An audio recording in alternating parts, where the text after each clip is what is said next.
Welcome back, Organized Sound Podcast. I'm your host, Hib Balde, and I'm here with Respect Randy. What's up? What's up? How you doing today? I'm doing good. Okay, so let's get right into it. Let's dive in. I found you on Instagram just from what you do. You're out here, party promoter, hosting parties, comedian. How would you describe yourself? Turn on your, turn on A, turn on your, turn on A, turn on your, turn on A, turn on your, turn on A, turn on your, turn on your. Well, I would say that I am a outgoing, charismatic type of person, and like when I do things, like I don't care what people think or say about what I do. I just do it and put it out there. So important. Yeah. So important. So, we're out here in Connecticut. First of all, let's get that established. Hartford, in particular. What was it like? Did you grow up here? Yeah, I'm from Hartford, Connecticut. What was it like growing up here? Well, growing up here, tough streets of Hartford. There's a lot of violence, things like that. But what's so funny is like I was driving up here. Yeah. It's like the cut. Like 4 blocks from here feels like the cut. It is. And like I was just like defensively driving, but then it feels like we're in the suburbs now. Yeah. It's like right around the corner. Right up on top of each other. Yeah, so basically, growing up in Hartford, you got to watch your surroundings, watch where you're going, watch your back, because you don't know who's doing what. And, like, there's a lot of people that hate on you, so when people hate on you, they might try certain things. But make sure you stay in with the right crowd, because you don't want to, mix in with the crowd that's doing what they're not supposed to be doing, because then that's how you can get in trouble. Of course, like I'm sure you've seen that firsthand. A lot, yeah. Okay, and so you also went to school out here, right? Yep. And what'd you study? I studied business management at CCSU. How's that college experience? Well, for me, college for me was fun. Some people say it's a lot of stress, a lot of work, but let's go. I was the type of person I just did the work. I just did it last minute because that's just how I work. I feel like I do better under pressure, so I always do my work last minute, but I always got it done. But then I went to all the parties, so people were like, how you throwing all these parties? How you partying all the time? Right. How do you balance that? Yeah, how do you balance it? And I'm like, I don't have an answer for you. It could be because I don't drink or smoke. So, like, I'm doing all this, but I'm not drunk, so it's easy for me to get up and go to class. Right. You can just turn around and boom. Talk to me about how you first got involved with promoting. So this was how many years ago? Well, I started college 2012. Yeah. I threw a party in high school, like my first party when I was like a senior. Yeah. And it was lit. Like, it was crazy. So then my freshman year come around, and like, I'm just meeting everybody getting to know me, things like that. Yeah. Did you know a lot of people going in? Cause like you went to high school around here. Yeah, I went to high school, so I'm from around here. So Central was still in 860 in New Britain, so I knew a lot of people going in already. Yeah. And a lot of people knew me. Yeah. But the way it got started was basically one of my boys that went to Central, his cousin, which is Plies, he's a big promoter out here. And they were doing a party at Pure. It closed down from downtown. I remember that. Yeah. I was just talking to a DJ about this. When I left, I told you I live in Springfield. Yeah. When I left to go live in New York, there was Pure, there was Envy. Yep. There was like this whole L. Yep, full of clubs. Of clubs, like Lit. Right downtown. Like that was the spot. And apparently that's all gone. Yeah, a lot of them closed down. Yeah. So I want to ask you now, if someone's coming to Hartford, what's the spot in 2019? The spots are basically, because a lot of clubs closed down, so most people use like halls, things like that, like the Banquet Hall or the West Indian Club, which is in Hartford on Main Street. And in other areas of Connecticut, they're kind of far out, but there's other clubs like Waterbury, they have like Van Gogh, they have the Lit Ultra Lounge, and then like downtown and like different areas, there's also some other smaller clubs like Hartford Trading Co., things like that. What else is in Hartford? Where's Beso Lounge? Beso Lounge, that's in East Hartford. That's in East Hartford. Another club in East Hartford. It's a little ways. East Hartford is like 20, 25 minutes? Nah, East Hartford is like 10 minutes from Hartford. Oh, okay. Because it's like the east of Hartford. It's but right on that. It's right there, on the yeah. edge. right there. All right, facts. So you were talking about getting into this. You kind of got in through your boy who was also doing it. Yeah, so basically my boy, he wasn't doing it yet, but he had a cousin that was doing it. And he wanted to get like a bus full of people to come to his party from Central. Mm-hmm. But we only had 2 days to do it. So that's like low on time. So he asked me if I can help him do it. And I like basically sold out the whole bus within 2 days.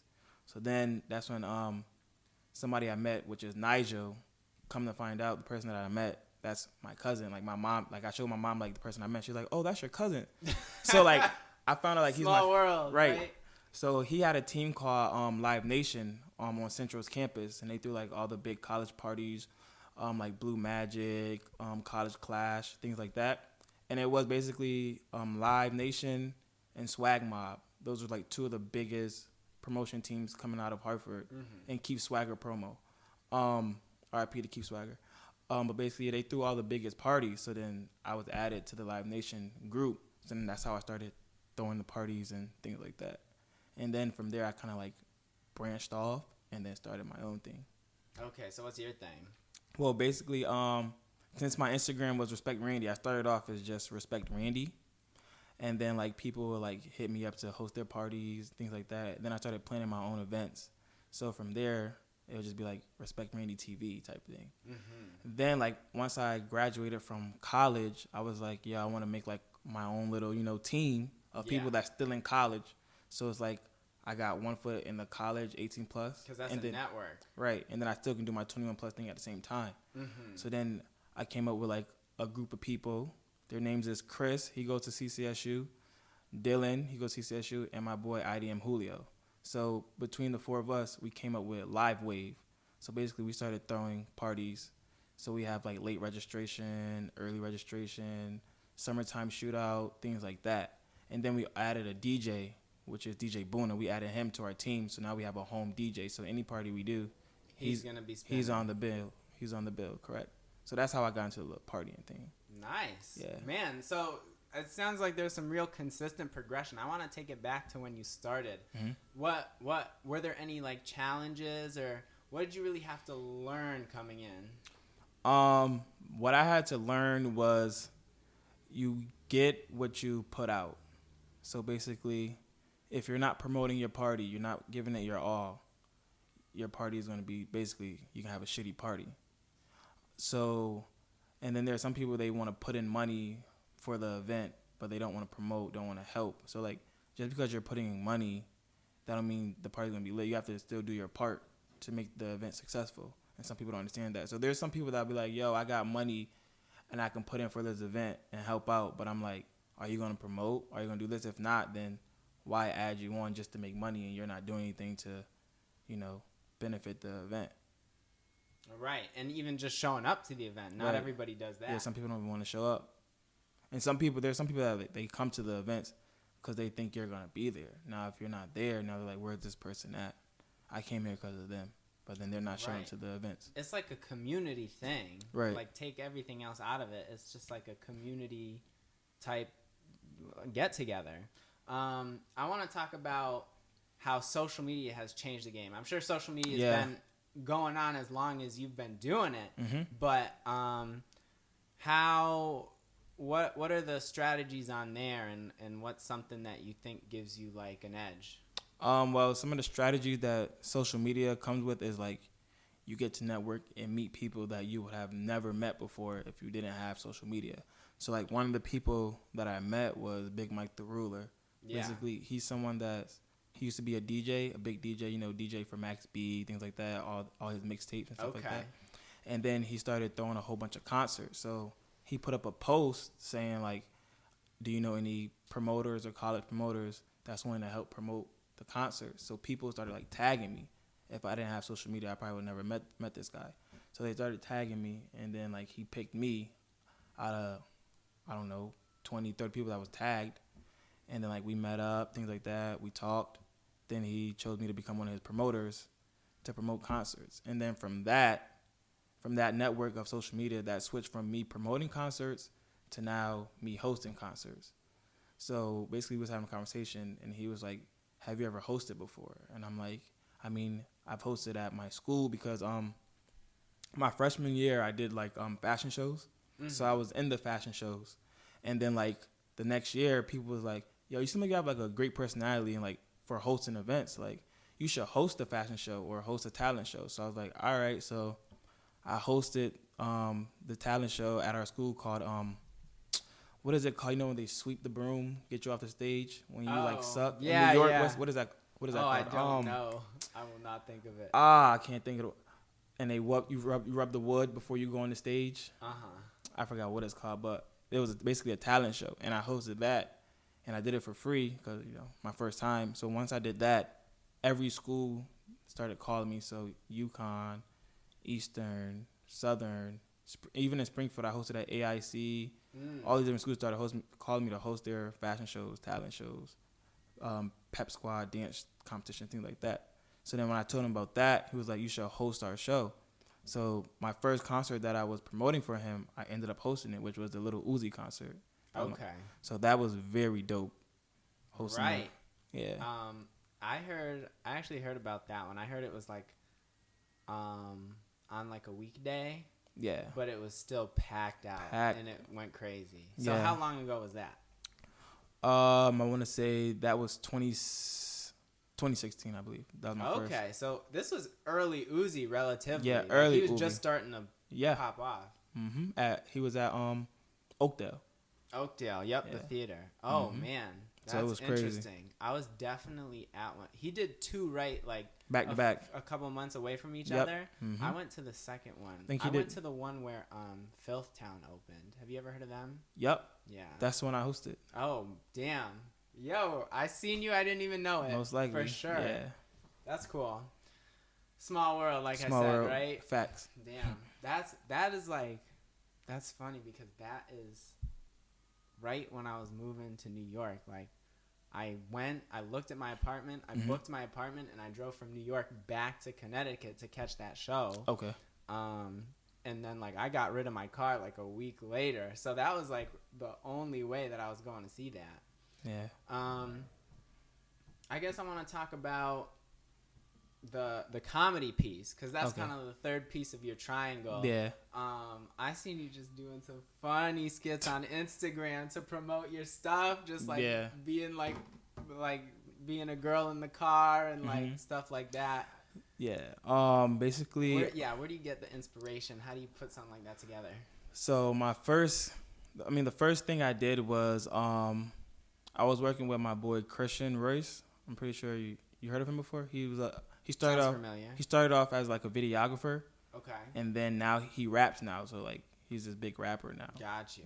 On a come up, on a rise. Yeah. But yeah, so he went to Central as well, and I linked with him, and I told him like, "Yo, I see like you make these like little videos and recap videos of like concerts and like that. You think you can work with me? We can make like a little skit." So I came up with this character called Uncle Randy.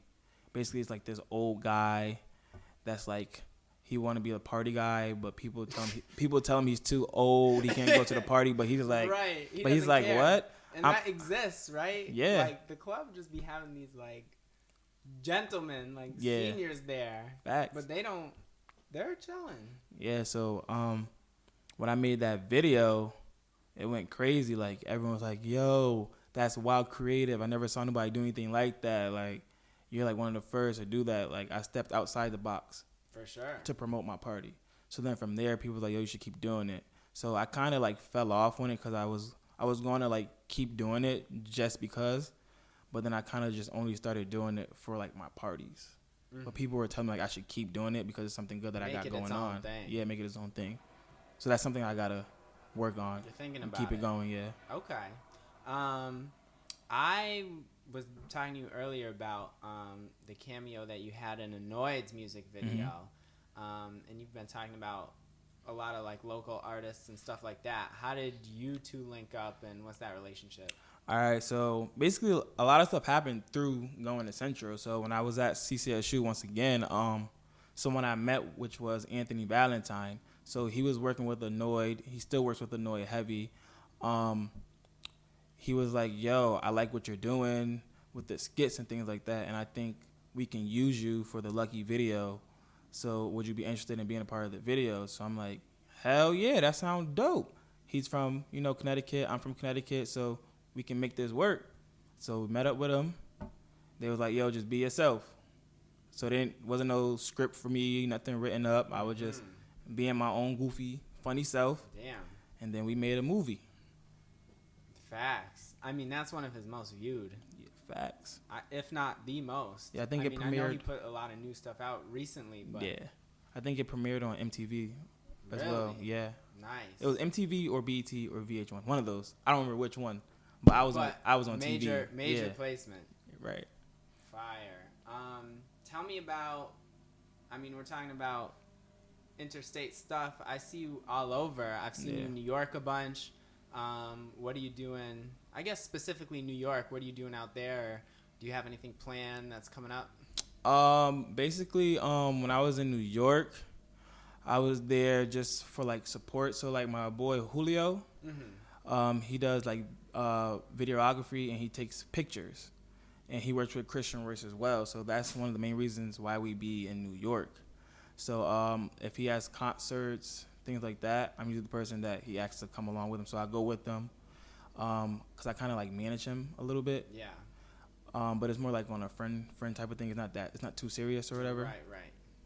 So we go out there, we get business done. We network with different people, different artists, things like that. What do you like about that location?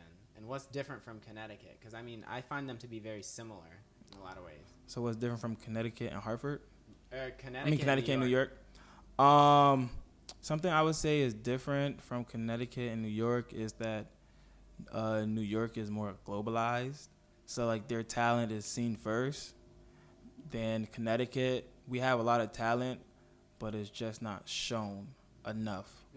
Or it's not given enough recognition. Gotcha. Or the community isn't helping. Like, when you see talent, they're not helping evolve it and push it. Correct. Got you. That definitely leads me right into my next question is, what do you think could change that? I know there's a lot of people that have big platforms on social media. Right. So something that can change that is if you see something that's fire or someone saying something and it sounds good and you like it, drop a like, drop a comment. Engage with it. Repost it. Things like that. That'll get somebody very far. And I'm pretty sure if you're doing something and they see like you're showing love, they'll retaliate and do the same thing for you. So. Definitely. So, okay, yeah, I have a question. So What's the craziest party you've been to since you've been in this a minute? What's the one that sticks in your mind like, whoa? The craziest party I've been to or craziest party I've done? Or both, just the craziest party I've been to? Let's just do straight up. Crazy. Okay, the craziest party that I've been to and that I just happened to be a part of was College Clash. We did it in Waterbury. Okay. But this is like when I just started. Right. So I was like You're new to it. Yeah, I was fresh. a young buck. I was fresh in the scene. So there was Keith Swagger, RIP Keith Swagger, Swag Mob, and Live Nation. So Live Nation was my cousin Nigel, Will Bostic, Tills, Kib, and Crespo. And then Swag Mob was my boy Echo, who's a good friend of mine and a great business partner of mine. So we do a lot of events together. So he was like the head of Swag Mob, basically. And he kind of did what I did and like branched off. So we both branched off and like started our own thing and kept it going. But yeah, so College Clash was crazy. It was at Sin City, which is now called Van Gogh in Waterbury. Gotcha. I want to say about 2,000 people came out to this event. It started hailing and light snows. It was freezing outside. Yeah, it was winter. It was February, January-ish. Gotcha. Freezing outside. People still came. I don't know how. People why. Still. You can see like the snow flying off the roof, hitting people. It was freezing out, cold outside. And that same day, I'm driving to Waterbury. I catch a flat tire. Like a whole bunch of crazy shit happened. I catch a flat tire. Had to get my car towed. My boy was already halfway to Waterbury. Had to turn back around so he can come get me. Like, it was crazy. But the turnout was even crazier. And then we had, like, buses coming from all these different schools. I think it was about like 7 to 8 buses. So 7 to 8 buses. And they all made it. Yeah, holding 50 people. What was that? 5 times 8, 40, like 400 people. Just buses alone, and then everybody else is just traveling from all over Connecticut. So this place was Packed, wall to wall, outside, crazy. Doors open at 10. Line probably started like at 9 o'clock. People packing up. It was crazy. Damn. Big party. Damn. And like people. All right, let me know if another one of those is coming up. I'll be there. I got you. Another one is gonna be the Halloween party. Yeah, actually. That's my favorite holiday. I don't know so. Before Live Nation and Swag Mob and Keith Swagger, like those promotion teams kind of died down, there was a big Halloween party called Blue Magic that they started and then that I started being involved with. That was a big Halloween party. I think it happened 4 years in a row. But once Keith Swagger like passed, we kind of like retired that party as well. In his honor. Right. But we started a whole new party. So basically me, Echo, and then some other people that I work with is one of my closest friends, Jaquan. Most people call him JQ. He's a part of that party, and then Chemo. He's another promoter. That's a big promoter in Hartford, part of the party as well. So the 4 of us came together, and we started a whole new Halloween party, which is Halloween Havoc. And then, but before we did that, though, the crazy thing, before we came together to do it, we both were doing separate parties. So like me and Echo was on like one side, and Chemo and like some of his people was on the other side. So the first 2 years we were doing separate parties, going back and forth, going at it. Both parties are success.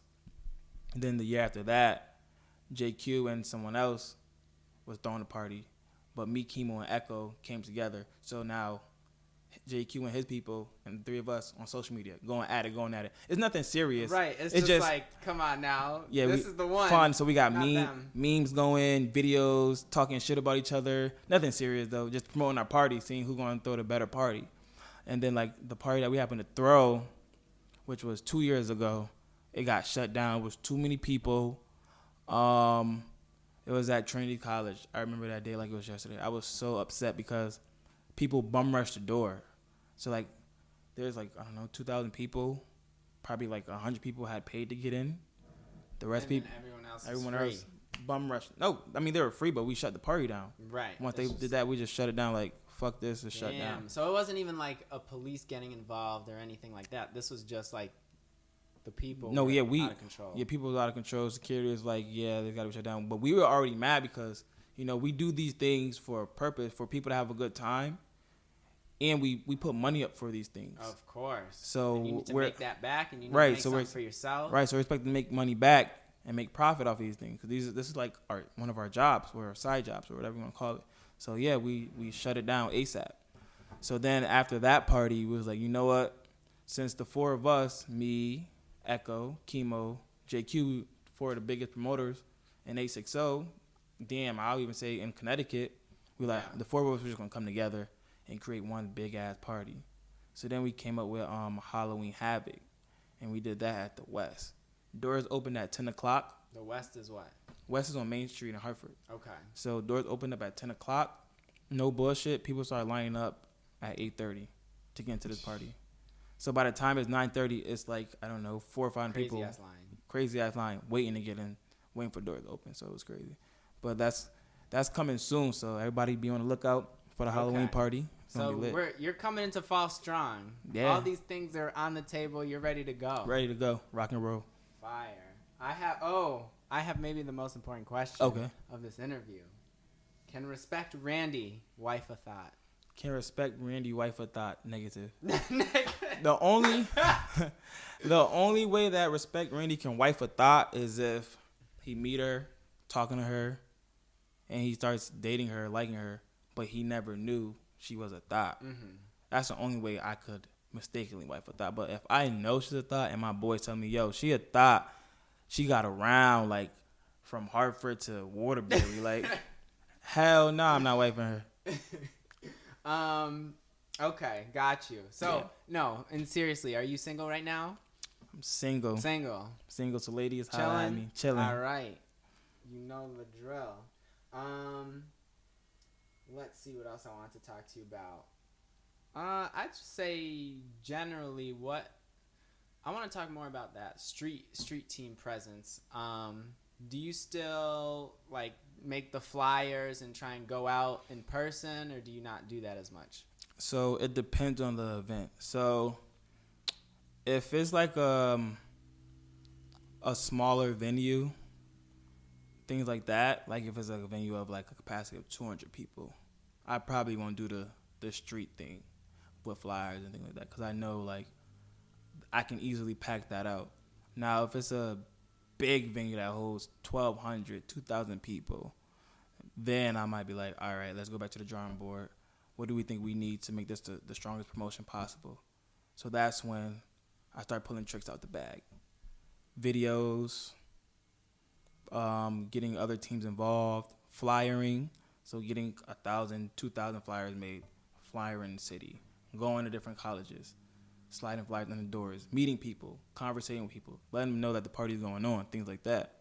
So that's how I get the people to know about the party, get people involved. And then if I want to take another step farther, then I'll do like pre-sale tickets, things like that. So I'll make cheaper tickets, do what if let's say I do 100 tickets. I sell those, but in my mind, I'm like, I'm selling them for cheap, but each ticket I sell, that person, they got in for cheaper, but now they're a promoter for me. Because now they have a ticket, so I'm pretty sure they're going to buy their ticket. Get another one. No, not even they're going to get another one. They're going to get a ticket, and then they're going to text their friend, yo, I just bought this ticket. I'm going to this party. Then it's going to be a trickle effect. So every person that buys a ticket, they're going to tell 1 to 5 people that they're going to the party. Then their friends will be like, oh, you're going? All right, I'm about to go too. So now they're promoters for me now for a discounted price for a ticket, which isn't bad.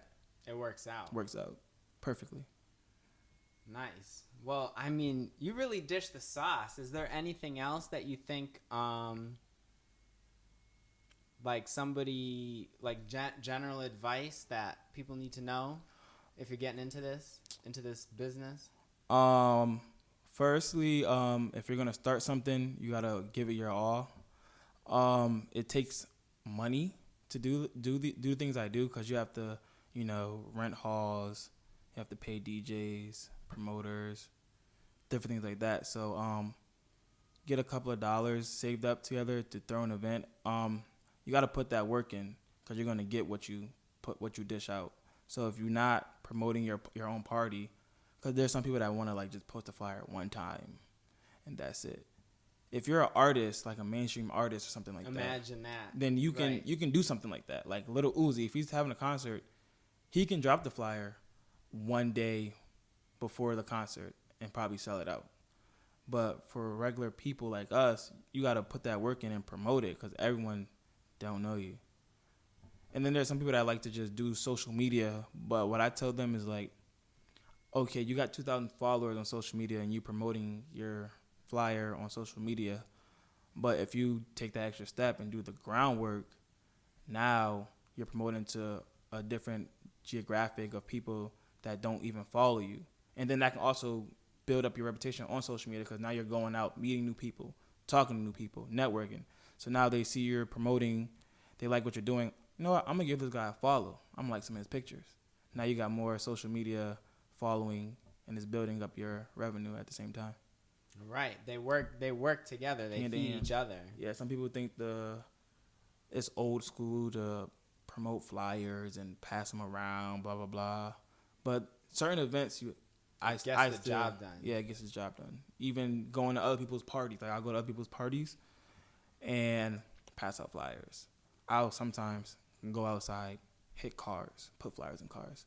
Still do the old school things that get the job done, as well as still do my social media thing, promoting the flyer, making skits, things like that. Yeah, it's like a marketing mix that all comes together. It all comes together to service the one event. Correct. Nice. So, I think I just have one question left, which is, when you're thinking long-term goals, I mean, you're still really young. You're virtually right out of school. Yep. What are you envisioning? What are you really working for that's like a big goal for you in the future? Well, me and my brother, Andrew, we've talked about like opening a club. Mm-hmm. So that's like one of my goals, opening my own club. Another one of my goals is to be a movie actor or be like a movie director or even a movie writer. Because a lot of people don't know this, but I wrote my own movie. So really? So you got a script? Yeah, I wrote it like 3-4 years ago, but I haven't done anything with it. It's like I'll say it's like 80 to 90 pages, and it has like characters, different settings. It had the whole 9 jotted down in there. Got you. What's it about roughly? Like, what's kind of the story? It's basically about like a kid, and he has a best friend that's like in the streets, and they sneak out to go to this party type thing, and the best friend, he's like doing stuff he's not supposed to with the wrong crowd, and the guy tells him to do something for him, and what he's doing for him, he ends up getting robbed. So now he gets his friend involved in what he's doing, and then the boy gets shot. The friend gets shot. He doesn't die, but he gets shot. So now the boy who got shot, his mom hates his best friend who's involved in it. So now he's trying to fix it. So it's like, yeah, kind of crazy. Some messy, some drama. Yeah, and then sounds like drama. Yeah, and then the guy has a girlfriend, and like he was supposed to go on a date with her, and he totally forgot. And he ended up going to a party, which he wasn't supposed to be going to the party in the first place because he was in trouble with his mom, but he snuck out the window. But the reason why he forgot about the party, about his girlfriend, is because when he snuck out the window, he dropped his phone outside. So she's like texting him, like, where you at, blah, blah, blah. So she thinks he's just ignoring her. So then the girl and her friends like, fuck it, we about to just go to this party since he's not answering or whatever. And then she happened to see him, so now that's a big altercation. So it's pretty dope. That's cool. I'm hoping you can find some resources for that and hopefully kind of build that out some more. Yeah.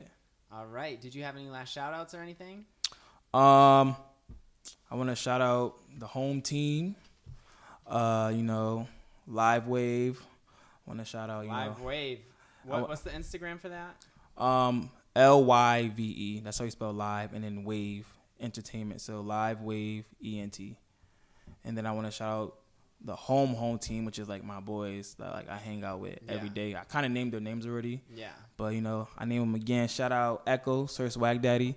Shout out my brother Andrew.